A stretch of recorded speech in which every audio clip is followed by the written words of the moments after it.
Hello, world, and this is Overtime with Terrence and Leon, a WRBI original production brought to you by Bruns Gutzwiller. For your next construction project, choose Bruns Gutzwiller. Also being brought to you by FCN Bank. FCN Bank, building stronger communities. Member FDIC. Leon, a special treat we have for our listeners here today. Every time when I hear that music for HBO's Hard Knocks get started, I get excited, man, because I know football is right around the corner, and no better guest to commemorate the start of OTAs and all of that good stuff than our next guest. Hey, I'm telling you what, I really had to beat the bushes to find this guy. I mean, I think he went into the I think he went into the witness protection program because everybody's like, well, here's a number, that number didn't work. Well, here's a number, that number didn't work. I had people sending messages to his wife, everything, but we finally got him, and I'm looking forward to this conversation. Yeah, no doubt about it. We welcome to the program today Indiana's first Mr. Football, the pride of Franklin County High School and Indiana great, IU great, let me say, Mr. Alex Smith. Alex, welcome to the program. Thanks for having me. It's good to be here. Good deal. Alex, let's just start right there. Indiana's very first Mr. Football. We're talking about a state that prides itself on its basketball tradition. And here you are out of Brookville, Indiana, the very first Mr. Football. What did that honor mean to you at the time? I'll tell you, it was pretty exciting. I started hearing whispers that they were going to have the Mr. Football, like they have Mr. Basketball. So it was very exciting, and knowing where I was in my career, that I had a chance to do some things my senior year and maybe have an opportunity. But at that time, being from a small school, not from a big powerhouse dynasty school, I thought, man, that would be a long shot. If I could even just be a finalist, I would be, proud to represent, my school as a finalist. So it just turned into a whirlwind from there. And, it was just one of those things that all the stars aligned and allowed me to, go represent Franklin County High School. Well, the thing I will say before we get to the Mr. Football piece, I have to say my wife is from Batesville, right? Oh, okay. And when I told her that I was going to be interviewing Alex Smith, she goes, "Oh, he was a stud back in middle school." I was like, "Oh." I was like, that is way more than I need to know. That's way more than I need to know. I So got some she good said, stories about middle school. "Oh," Actually, it was Batesville too. and she said the one thing about him is he wore some really good cologne. I was like, "Oh, just stop, just stop." Hold on. So Alex, you were in middle school wearing cologne in middle school? Oh, I was trying to show out. I'm not mad at you. I'm not mad at you. So let's start right there. One of the things that I enjoy about being able to present and do this podcast every week is, we get a chance to kind of understand the journey of the athlete. And a lot of these athletes that we're talking to, Alex, are saying that middle school is about the time where they really started to find a love for their sport, and really start realize that they may have had some serious talent there. Was that what your recollection was for you? For sure, that's when it starts to come together. I mean, I started playing Pop Warner football when I was daggone 5 years old, but you don't really start to see the work and the really come to fruition till junior high. That's when you can actually start with the weight program, start, working on your speed and agility. And you Hmm. really see things start to come together after puberty. I mean, that's what I tell my grandkids. You know, if you want to play sports when you're a little guy, great. But it doesn't really, the work that you put in doesn't really come to fruition until junior high. I think that's when it really starts to happen for you. Now you said you've got some good middle school stories. What were some of the schools or the areas rather that you competed against when you were part of Franklin County's youth football program? Well, in junior high, we just played the conference. So we played East Central, Lawrenceburg, Batesville, Hmm. Greensburg. East Central, Lawrenceburg were always big games. But as a seventh grader, I actually played on the eighth grade team. Okay. So there was always competition for me, and it was always really serious to me. But a good story. I actually had a little boyfriend girlfriend with my now wife when I was in seventh grade, and Wow. the last game of the year was at Batesville, and the eighth grade running back scored 4 touchdowns, and I didn't score any, and I ended up breaking up with her to punish myself. She never lets me live that down. To punish yourself. Yeah, she said, So Alex, let me ask you this, man. I know I played against you, and I know what I saw, and I hear the stories that people tell. Were you always this dominant when you played, like, all the way through? I certainly had a lot of success as a young football player. I played at Goshen, and it's in Claremont County, Ohio, Hmm. and that's where I grew up and played a lot of Pop Warner football. Yeah. And yeah, as an 8-year-old, we played in Riverfront Stadium for the championship game, Wow. and that was big. That's when I really got the love for the game. Yeah. Um, you go down there and you play, and your dreams are to play professional football. And playing down there, I think it was just a great program. It was the Buckeye Youth League, Okay. and for them to be able to have us play down there for the championship game was a big deal. And I tell you that had a lot to do with me just really loving the game, and I loved the Bengals, and the Bengals were pretty good at that time. Yeah. I think that's when they had, um, I don't know if it was Boomer Esiason. I know they had the 2 Super Bowls that they went to, but Yeah. yeah. So going to that game and had some success there. Scored a couple touchdowns in that Super Bowl, we called it then, for Yeah. Pee Wee kids, and a lot of fun. And then I So ended we up had moving over to Western Hills for 1 year, and I played in Western Hills for 1 year. And the funny thing about that team, when I played at Western Hills for 1 year, that team, there was a bunch of quite a few Division I athletes on that team. You remember who all was on there? I don't know if you remember a kid by the name of Rodney Heath. He went to Minnesota. He played defensive back at Minnesota, and he ended up was an undrafted free agent like myself. And the Bengals picked him up, and he was with the Bengals for a season. Oh, Oh wow. wow. But yeah, Rodney Heath, he was very talented. And then there was another gentleman who played at Illinois as running back, and I can't remember his name off the top of my head. But I had just saw him the other day because I work in Cincinnati, and he come into the store, and we got to laugh and joke about some of the times we had there in Western Hills just for 1 year. And then seventh grade, well, I actually moved out here my 6th grade summer to Indiana. Okay. So seventh grade was my first year at Brookville, and that just Brookville became Middle. home to me.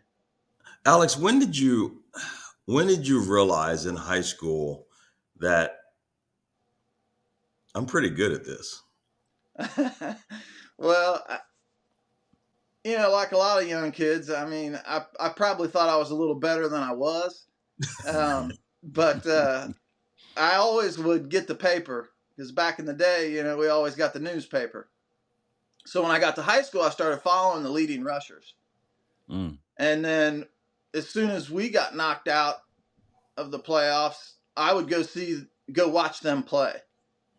And so I would always measure myself against those guys. And you I measured up. remember vividly my sophomore year, I went and saw Mike Batts play. Well, he ended up getting a scholarship to IU, and he was there when I was there. He was from Okay. Seymour. And I went and saw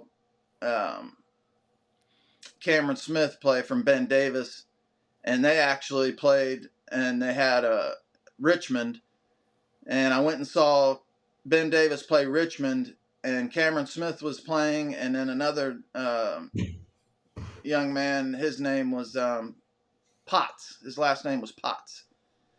But they were both really good running backs, and both were in the top 10 in rushing. And so I was always kind of measuring myself up against them and saying, I need to do this, I need to do that. And just growing up as a kid, that's what I did. Well, you measured up quite well with those other guys. Your first 3 seasons at Franklin County, you rushed for over 3,800 yards, and then an unbelievable senior season campaign, 3,024 yards and 40 touchdowns that senior season. Holy smokes! What do you remember most, Mike, about that season? Now we've put aside the cologne wearing, skirt chasing middle schooler, and now you're playing at the highest levels in the state. What do you remember about that senior season? Well, that was all business at that point. At that point, I had already committed to Indiana, and I was out to prove myself that I could play at the next level. So I really wanted to put up some stats, and I remember Coach Grider. He was always coaching me about the next level and how I should act and how I should present myself. And he would always, if I got a bunch of yards in the first half, take me out. And of course, I wanted to play as much as I could possibly play.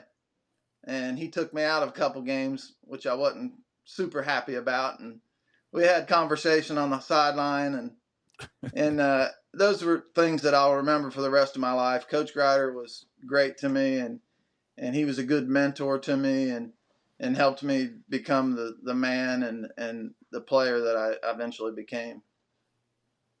So, Alex, you obviously went to IU, but being as good as you were, you had to have been recruited by other schools. Tell us some of the other schools, and then how you landed with IU. Okay, so how that went down, I really wanted to go to IU my whole life, really basically starting since junior high, and they had great running backs, Anthony Thompson and Von Dunbar. And I've always been a hometown type of guy. I liked Indiana. I liked their campus. Starting off, there was just kind of MAC schools recruiting me. And then my junior year, Michigan State came down. I think it was Perlis at that time was the head coach, came to the school, and different coaches would come to the school, and then they would talk to coach. At that time, there was it was very strict recruiting. They couldn't talk to you in person. They'd talk to your coach and then come to your games. And my running back eventually from IU came down, Coach Buck, and saw a couple games. But it really kind of heated up my senior season after I had already committed to Indiana. Then a couple of bigger schools called and said, hey, you want to reconsider your commit, which Notre Dame called the school, and then they wanted me to come on an official visit up there, and Ohio State after I had committed. And I didn't regret it, and I certainly wasn't a type of guy that was going to go back on my commitment. Right. Right. And I also felt like that those teams had got the players that they had first on their hit list, and that I was kind of like a second choice at those bigger schools. And so I felt like I could play at Indiana right away. And that's the funny thing. Of course, they all tell you you're going to play right away, but that don't happen. Yeah. You get there and you find out you got to earn it. Even at Indiana, everything they told me when I got there, it was like, hey, you're on that field over there. So I was on the scout team, and I had to earn it at Indiana when I got there. I think I was 6th on the depth chart when I got there. So they didn't treat me like I was anything. And I get that. You got to earn it wherever you go. There's great players there and other great running backs, and you have to earn it. So that's what I tried to do there, and finally got my shot in the spring game. It's funny, Alex, when I was, I try to explain to guys now, like high school guys, when I talk to them, I was like, you might want to prepare yourself when you're going to college that you will play on a special team. And they're Oh looking at me like, what? I'm like, yeah. I'm oh like, yeah. yeah, when you get to college, the starters, whoever, they're going to put, just like offense or defense, they're going to put the best 11 players on the field for special teams. And I said, and it's not a slap in the face. It's not a bad thing. No, it's a But huge part once of you the get to game. college, you got to take what you can get. And Right. just trying to help guys understand that that kind of helps you lead into the coaches trusting you and being Right. able to be on the offense or the defense for 3 or 4 downs and being one of the guys they believe in. Right. Building that trust and earning it. At that level, that's really what it's all about. Yeah. You know, showing them that you can handle the job. Well, ain't that what the coaches say? You can do anything for 30 seconds, right? Right. Right. Getting out there and earning it day in and day out, it's a different story. Yeah. Now, There's a lot Alex, of you said, preparation to it. of course, of course.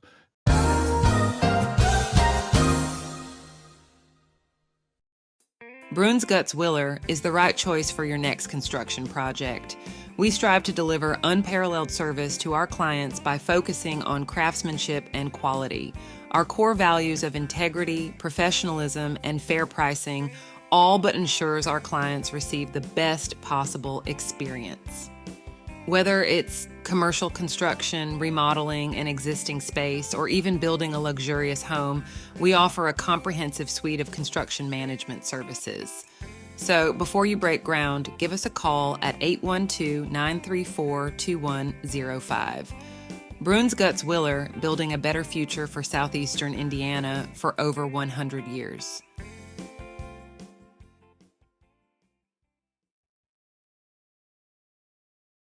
Now, you mentioned that it was all business that senior season for you. You'd already committed to IU, and you wanted to show yourself that you were worthy of them having that interest in you.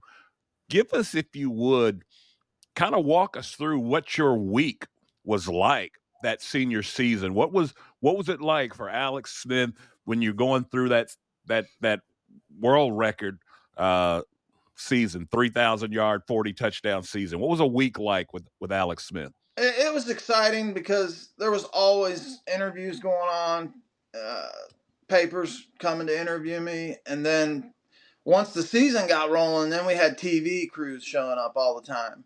And so being over here close to Cincinnati, you know, we had 5, 9, and 12 from Cincinnati coming, and then we had Indianapolis stations coming. So they'd show up in the van, and a lot of times I didn't know when they would be there and when they wouldn't. I had a funny story one time. Well, I'm a big hunter. I deer hunt. I hunted a lot then. And then one of my buddies and I went to we were hunting, and it was a Thursday night game, or a Thursday night. We practiced under the lights before we kind of, you know, pre-run to Friday night, just to go over everything. And I was late to practice. Me and one of my buddies, and Coach Grider met me coming in the driveway, and there was a TV crew there already. And that was one of my most embarrassing moments, but he really got on me hard on that. But I learned from it, but it was exciting. I mean, we had a lot of people coming into Brookville, and it was exciting for everybody. My AD, Chuck Grimes, he was a big mentor to me too, all through the high school, and he would always say, Alex, this is a big deal for you and for the town. He said, you may not realize it now. He said, as you get older, he said, you're going to realize what a big deal it is to be the first Mr. Football. And that's what he was telling me when we were actually driving to Mr. Football downtown. I think it was a Hyatt Regency downtown. It was really pretty swanky deal too. Yeah, when I drive through Brookville now and I see this sign about Alex Smith, Mr. Football, I still think to myself, it's like it was almost like you were an alien. Like, where did this guy come from? And I mean, now that I live here, and I know what Brookville is. I know the high school of Franklin County. Man, I hope you take some time to realize what you did was an absolutely amazing thing, Well, and I thank don't you. know how many people got a chance to watch you, but I will say, as somebody who competed against you, I was on offense too, so it wasn't like I was trying to tackle you, but as somebody who competed against you, man, you were the real deal, and you were Thank you. something special to watch. Thank you. I appreciate that. I certainly had a lot of fun. My family had a lot of fun. It was a lot of good times. Now, speaking of good times, what were some of the big games in that senior season? I mean, obviously, that conference has always been a conference that prides itself that every week is a big game. But who were some of the teams, some of the schools that you played that year that were really big games? Well, probably one of the biggest games. My senior season, we had Connorsville, that's more of a. They weren't one of the greatest teams, but they were a 5A school. They're a bigger school than us, and at that time, the city's still bigger than ours, and a lot of flack. They had a better team that year, and what funny was our own paper picked them to beat us 36-0. Oh wow! Yeah, and so we went off on them, and we beat them 36-0. Oh, wow. And so that was fun. That was a big game. There was kind of a lot of pressure on that. And then my junior year, actually, I think one of the biggest games I felt like was when we played Madison, which was a bigger school. They had some very talented defensive linemen. I think an all-state defensive lineman. They had a running back that was top 5 in the rushing list. And I didn't know at the time, but IU was at that game because they wouldn't tell me what scouts were there because they didn't want to make me nervous. And I ended up going for 5 touchdowns in that Madison. I think that was the sectional championship game my junior year. Yeah, and then we went to the regional, but that was a big game. My senior year, I had some big rushing performances, but those weren't always the biggest games. It was Right. always a big game when we played East Central. Of course, my senior year, we split with them, and they were the eventual state champions the following year, and I think they were the state runner-ups that year. So we always had some really talented teams in our conference. So we split with them, and unfortunately, they knocked us out of the playoffs in the sectional championship game. But we beat them early in that season. They were ranked, we were ranked, and we went to their place at East Central and beat them down there. So that was a big game. But those were some of the bigger games my senior year. Alex, tell us a little bit about. People don't understand. I went to Louisville Trinity High School, and there was a time where Franklin County was doing really well in football. I mean, Yeah. the program was rolling. Yeah. And I know a guy that's a friend of mine here now, and my quarterback, who was actually Jeff Brom, he played his younger brother, Brian. They played against Franklin County a couple of times. And at the time, Brian and Trinity at that time, they were ranked in the top 25 in USA Today. Mm-hmm. Tell us a little bit about how good it was during the glory days at Franklin County. Yeah, it was nice. My wife's first cousin actually played on that team that played Trinity, and I think they played Moeller that year too. They lost to double overtime to Moeller, and a heartbreaker, and that was the team that Anthony Munoz's son was on.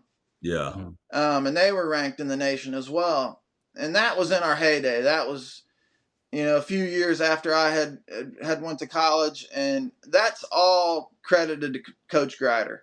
He was a phenomenal coach, phenomenal disciplinarian, and he, really prided himself at, raising and helping to raise good men. He wanted you to be a good person and a good player, and he made sure that you were walking the line. But he had a phenomenal football mind, and all that is really his doing. When he came to Franklin County, we were struggling. We hadn't had a winning season in years, and his first season at Franklin County was my freshman year. Mm. So he didn't know me, I didn't know him, and he really built the program, and he had Franklin County rolling.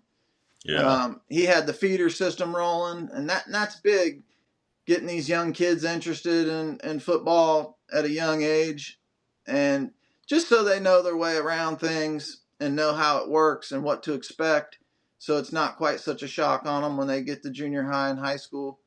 But he had the feeder program going. He had guys coming out for the team. We had a big roster, much like East Central has right now, and they just had continued with their program. But after Coach Grider, we were never able to get rolling again like that. But Coach Grider he's what did that. Now, Alex, we anytime we have athletes on, they talk about other sports they played. What were some of the other sports you played while at Franklin County? Oh, well, wrestling was huge at Franklin County. I liked basketball. Obviously, in Indiana, everybody likes basketball. And I played that through junior high, but when I got to high school, they said, you're not playing basketball, you're wrestling. And I said, oh, okay. I wrestled in junior high too, but and that was Coach Froman and Coach Wee Wee. They were the wrestling coaches, but Coach Froman at that time, and I guess my sophomore year, we got 5th in the state in wrestling. And I think it was Todd Sackstetter won the state championship at 145 pounds. And then Doug Dieters, I think, got 2nd in the state. And then myself and Chad Evans both went to the state meet. And so we got 5th that year. So wrestling was huge at Franklin County. We were undefeated in dual meets my sophomore year. And the crazy thing about that is they have a dual meet state champion now in wrestling, but they didn't have that when we were in school. It was just you go to the state meet and whoever won got enough points and your team would win that way. Yeah. But now they have, dual meets where your whole team wrestles another team, and we were undefeated and we wrestled everybody who was good in the state. We went to Indiana's Best, they called it, wrestled the Evansville Mater Dei, a lot of great wrestling schools, and we beat them all my sophomore year. But yeah, wrestling was huge. And then, of course, being a football player, I ran track. And that's one of those things where I knew if I was going to get respect as a running back, I had to run good times. So I ran track and worked on getting my 100-meter time down, my 40 time down, that type of thing.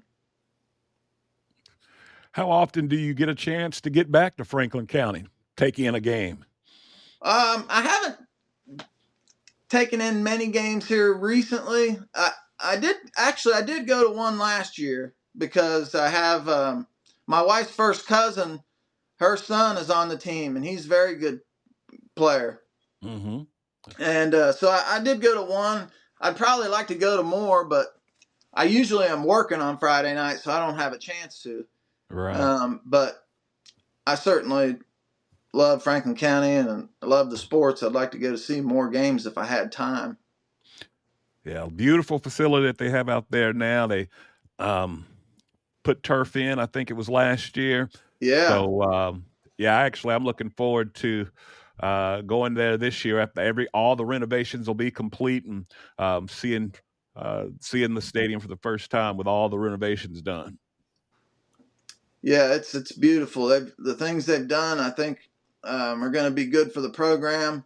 Hopefully, attract more people to come out for the team, and that way, we get more. If we get more guys out for the team, I think that's the big thing. It makes the competition level higher, and the guys play better, when they come through that program. Did they ever talk to you about coming back and coaching? They have said some things a couple of times. Like I said, I just with my work schedule, it just doesn't permit me Yeah. to be coaching. And I love to play the game. I love to talk to the kids, but I don't know, coaching just wasn't for me. It never really was something that I pursued. I think mainly because of my work schedule, and I just couldn't do it. And then I've been out of it for so long now. So when you're talking to the kids now, the current kids at Franklin County, and they start throwing around the video game numbers that you had as a football player, do the kids look at you like, yeah, right? Or do they look at you like, oh, that's pretty cool? Some of them, think that's pretty cool, but it's been a long time now. Some of them are like, "Who are you?" But it's been a long time. So, but I don't, I got grandkids and my kids and their friends and those are usually the people I come in contact with. So Sure. we have a good time Yeah. cutting up and laughing about it. But I'm just a normal guy to them. I'm just just another guy from Brookville. Well, Alex, you let me talk to him. Let me talk to him, and I'm gonna tell him about the legend.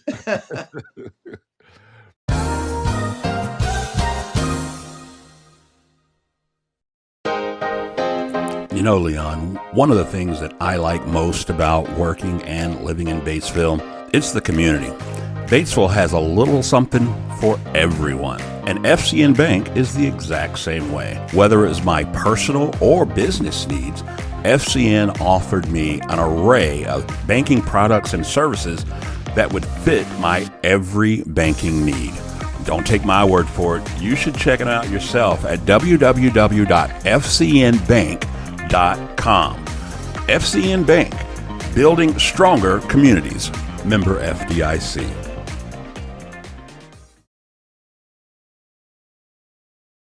Alex, now you mentioned when you got to IU, they let it be known quickly that no, you're on that field over there. But what do you remember though about your first practice when you first stepped foot on the field at IU? I remember my running back coach, Coach Buck, was giving it to me hard. He was running me through drills. It was August. It was hot, 2 days, and he was really wearing me down. I mean, he was testing me, and it was tough. I mean, that was some of like I said, when I was young, I thought that I was good, and then I thought that I worked hard. But when I got there, they took it to another level. Yeah. And just the discipline, the film watching, the being a student of the game. And that's one of the things that I don't think people really understand. I didn't understand when I was with the Colts for that small time in Indianapolis. One of the things that impressed me the most about Marshall Faulk is he was just a student of the game. I mean, he knew everybody's position and his own. He could play wide out, slot. He was a real student of the game, and I can't tell you how much that helped him as an athlete. He was phenomenal talent on top of that. I mean, a Hall of Fame type talent, but he was such a student of the game, and you learn from all of that. And in college, there was guys there that I was learning from just the same at IU. But those things you take with you forever. Meeting those guys and looking up to those guys and the guys that went before you and they show you how it's done. It means a lot. So, Alex, when you were at IU, I mean, man, you're putting up numbers at like almost 6 yards per carry, and then 5 yards per carry, then 4 yards per carry. I mean, what was it that helped you succeed in having those kinds of numbers? Because those are almost like unheard of when you talk about a running back nowadays. Well, so when I got there, I was just trying to prepare myself the best I could. So when I finally got an opportunity, I could do what I do. And so all the preparation in the weight room, all the preparation, running sprints, track. Like I said, running track in high school. I went to the state finals in the 100-meter. So getting all those things in line so when I finally got my opportunity, I could show them that I could play. Yeah. And when I got to IU, they didn't treat me like I was anything. And I get that. That's the way it should be. You have to earn it. But Right. when I finally got my opportunity in a spring game, then I was able to put all that hard work, all that film study, all the track, all the weight preparation, weight room, into action. Alex, I was going to show you this framed picture I had from when the last time I played in Bloomington, where we beat you and the Indiana guys were down on one knee.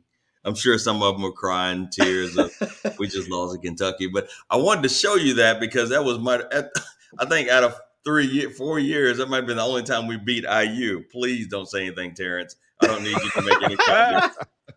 Oh, I was about to get in there. Because that was a tough loss at Bloomington.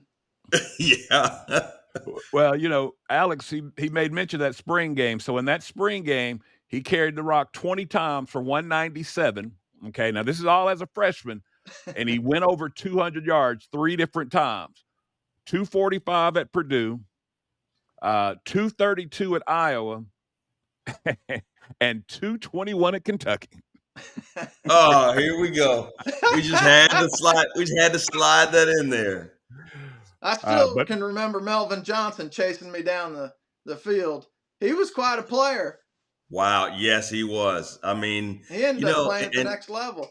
Yeah. And then in practice, you remember those days where you'd run a play in practice and it wouldn't work out the way the coach wanted it to work out. Uh-huh. And they would say, run it again. I'm yeah. They know what's going to happen. Right. Oh, goodness. We laugh about that to this day when I talk to old players and they're like, run it again. Those were tough ones. Now, Alex, you made mention of a short bit of time with the Colts and being able to watch Marshall Faulk go about his work. How did that opportunity come about with the Colts? Well, I signed with the Colts as an undrafted free agent because they got an hour right after the draft to sign free agents. So my agent said, the Colts want to sign you. I said, great. I want to get in camp. So looking back on it, it probably wasn't the best offense for me, but I learned a lot there. Watching guys like Marshall Faulk, you don't know what you don't know. And when I got there, I found out what I didn't know.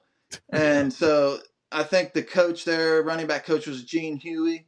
And it was a short time. I was only there about 6 weeks, maybe 8 weeks in camp. But I learned a ton about the passing game because that just hadn't been a part of my game. Sure. All I did was run the ball and very, very few passing things. So I learned a lot there. And then when I got down to my tryout with the Redskins, those things helped me.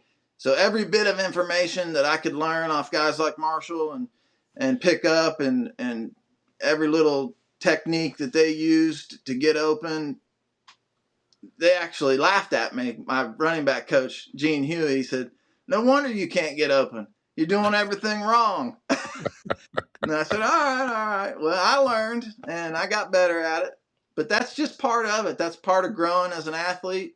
You don't know everything, and every little bit you can take in, learn from somebody who's doing it better than you, and get better at it. And that's what I tried to do when I was with the Colts.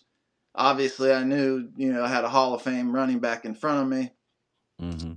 So I knew that I was just maybe competing for the second position or whatever, but you try to pick up every little thing you can wherever you can because you never know where your next opportunity is going to be. Now, who was in that running back room at Washington? So at that time, Stephen Davis was actually the backup when I got there. From Auburn, and then Terry Allen was the starter. And he had been with the Redskins something crazy like 8 years in the NFL. And he was the guy. And the irony to that was they sent me to play in the World League. At that time, it was NFL Europe. And I had got cut there. And I was really down after that. after being in camp, being cut, and then being on the practice squad. I was with the Redskins. I was back, on the team. I was happy. And then I got cut in the World League. And then coming back the following season, my agent, Jim Steiner, called me and he said, Washington wants you back in camp. And at that time, I knew that they had Terry Allen and Stephen Davis. And I said, didn't want to chase it anymore. I said, I'm just going to call it quits and move on with my life. Because I was already working after I had got cut and had saved some money. And I didn't really want to chase, and spend the money that I had saved and that I had made from the prior year. And then Terry Allen gets traded, Stephen Davis gets hurt, and the practice squad guys playing down there for a short time. But that's why you never know what's gonna happen. But I watched that, and Stephen Davis ended up being the guy for them for a few years after that, and he was the guy. But he had got hurt, so I think their backup was their practice squad guy. Actually got to play a few games. And I remember Stephen Davis from Auburn. Woo. Yeah. Oh, he was a player. He was something. He was a big guy, and he was fast. Yeah. And that combination is rare. I think he was probably 230, 225, 230, and probably had 4 or 5 speed. Yeah. And, that's a combination you just don't see very often. So he could really pound, and he could get loose if he was in the secondary. You getting Terrence excited talking about SEC football? Yeah, man. Hey, Ain't nothing there's some better. phenomenal players down there. Ain't nothing better. I'll ask you this because it was just on my mind before we got on here, and you were talking about your coaches, particularly in high school, how he was such a good disciplinarian in terms of wanting to set examples. I don't know how closely you keep up with stuff, but there was a report here this past weekend of a young man at Oklahoma State that got a DUI. Now he's 20 years old and he got a DUI. And his head coach, Mike Gundy, longtime coach at Oklahoma State, came out at media days and seemingly tried to rationalize that it wasn't that big of a deal. In fact, his exact words were, based on his size, that blood alcohol is probably 3 or 4 beers. I've done that myself 1,000 times, had 3 or 4 beers and jumped in the car. How important is it especially with these impressionable college young men, how important is it for the leadership of the program to really toe the line regardless of the athlete's talent? Yeah, to me, it's ultra important. The things that you're doing, whether you want to be or not, you are looked up to by all these young players. Whether you want to be a role model or not, you are. And you've got to understand that the precedent and the standards are higher for you. You can't put yourself in those situations. You've got to understand that you have to hold yourself to a higher standard. I know it's tough to do. I mean, trust me, we're all human. We all make mistakes. And making a mistake doesn't define you, but you have to understand that you can do better than that and you want to be better than that. Yeah, so that's just something that didn't happen when I was in college. With Coach Mallory, there were no excuses. If you got in trouble, that was it. Yeah. You paid the price. They didn't try to wash it away. They didn't try to justify it. If you got in trouble, I mean, they had, of course, drug tests and things when I was in school. And sure. And we had couple guys, even a starter that ended up playing in the NFL. I'm not going to drop any names, but he ended up getting kicked off the team before the bowl game. And that's how serious Coach Mal was about it. It didn't matter, whether you were a starter or you were just, carrying the water out. You were going to toe the line. So, Alex, you crossed over with Trent Green, correct? Yeah, he graduated the year before I got there, but he Okay. was back in the program and around when I was there. He'd come back and was in the locker room and talking to some of the guys. So some of the guys that I played with him, but I never played with him. Were you surprised that he played in the NFL that long? No, I mean, he had a tremendous work ethic and he was a great player at IU. And one of the things you notice about quarterbacks is a lot of the guys who don't have the super athletic ability, who hang around long enough to become a student of the game at that quarterback position, they can have a long career as a backup who can come in and do a great job and can manage the team and keep them in a position till the star gets back to win. And then he was a star himself too. I mean, he was great when he was with St. Louis. Yeah. But still, even after, he was a backup and just a phenomenal.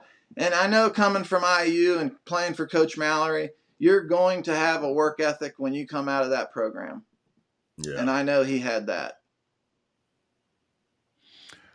Well, Alex, this has really been enjoyable speaking with you, catching up with you about the glory days at Franklin County and IU football. I say it every other week. The thing I like most about it's a great history lesson for me. I'm an Indiana transplant, so being able to catch up on some of this Indiana history and some of these Indiana greats is always fun for me. And I appreciate you sharing everything with us here today. Oh, thank you so much for having me. I love sitting down and talking about the glory days, and I really appreciate it, and I'm honored to be on the show. And any time I can talk to somebody that can put Leon in his place and his Kentucky Wildcats, it's always great. I mean, that just made my whole day. Well, we split them. We got him once. He got us once. Hey, Alex, I want to ask you this before we go, because we have a lot of parents that actually of student athletes, like in high school, middle school. But before we let you go, you talked about being a student of the game. I mean, obviously, man, your life and your career has been up. You've had highs, you've had lows. Sure. You've seen everything. Yeah. What is your advice to young athletes coming up through high school and then wanting to play football on the next level? What is your advice to them based on the lessons you learned? Well, I would say if it's something you love, sports are great. And then they also teach you discipline. They teach you a lot more than just football. But if you're trying to play at the next level, you got to put in the work. You got to go out there. You got to be in the weight room every day. You got to work on everything. You got to work on your grades. You got to work on your athletic ability. I can promise you, with talking to guys that played at the highest level, these guys and like myself, we were certainly born with athletic ability. But also, these guys work hard. Mm-hmm. These professional athletes, these guys, they're not just lucking up on this. They're putting in the work. They're doing what they need to do. And that's, as a young person, what I would say. Put in the work. If it's what you love, stay after it. Don't get discouraged when things don't go your way. Trust me, things didn't always go my way. I didn't have everything just the way I wanted it. There were times when it did go my way and things were great, but certainly things, didn't always go my way. You just got to keep after it and be ready when that opportunity presents itself. Yeah. And that's what I would say. And for young kids, and certainly keep your nose clean. Do what you need to do. Listen to your parents and your coaches, and they know what they're talking about. Yeah. All right, Alex. So we end this show each week the exact same way. We call it our one-hitter quitter. That's where I'm going to ask you one question, hard-hitting in nature, and you have to answer. You ready? Uh-oh. All right, I'm ready. Okay. So IU football has had some challenging seasons as of late, and Big Ten in general has been able to put teams in the college football playoff. In fact, Michigan, of course, wins the national championship last year. Give me a win-loss record, a prediction for a win-loss record for IU football this coming season. Woo! Oh, All right. So I haven't studied them a whole lot, but I would say that coming off last year, they would probably be 7-4. Okay. All right. Ish. A couple of things break their way, they might get bowl eligible. So we will catch back up with you later this fall and see how that 7-4 turns out. All right. All right. Thanks so much, Alex. Alex, thank you. Thank you. Pleasure being here. Have a great day. And that's going to do it for this one. We'd like to thank all of our sponsors for making this show possible. They include Bronze Gutzwiller, the right choice for your next construction project, and FCN Bank, building stronger communities, member FDIC. Also, we'd like to thank our friends of the program. They include Margaret Mary Health, S&B Driving School, and Country 103.9 WRBI. And as always, subscribe, like, rate, and review. And remember, be a friend and tell a friend about Overtime with Terrence and Leon.